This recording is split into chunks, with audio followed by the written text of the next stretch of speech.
Rupert, no less than 23 tours covered yourself. Did you ever think you're going to see an Australian winner? Well, that was the dream that brought me over here. And I guess, dreams, he wondered whether they're ever going to come true. And, it was really only yesterday in the time trial when I was seeing Cadel ride so well that it suddenly dawned on me the reality of the fact that this dream's going to come true. But that's only my dream. I mean, his dream is the real big dream. And I think he's had a fantastic Tour de France. And I'm really happy for him. And I'm going to enjoy the occasion myself. What's the reaction been back in Australia to Cadel's win? Oh, it's massive. It's been the #1 story. I mean, obviously, there's the tragedy in Norway, which obviously everyone's conscious of. But this story with Cadel's story, the Tour de France, it's been leading the news items. The newspapers have been doing 4 pages, 5 pages in the last few days. I know at our paper, Sydney Morning Herald, we've been doing a page every day at least, and 2 pages every weekend.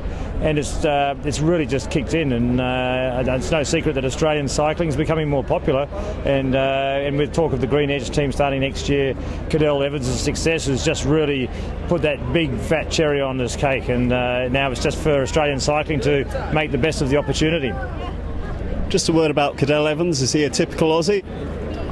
Some people would say not, but I think he's typical because he's his own person. I mean, a lot of Aussies are their own people, and they commit to what they want to do and what they believe in.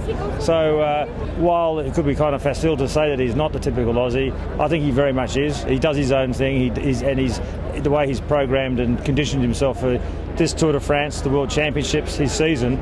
That's his planning, and that's him knowing his body and himself. And I think in many ways I'd like to think that does reflect the typical Aussie. Well, Rupert, I'm sure there'll be a cracking Australian party in Paris tonight. Enjoy it. I'll do my best. I'll do my very best. That's not fair.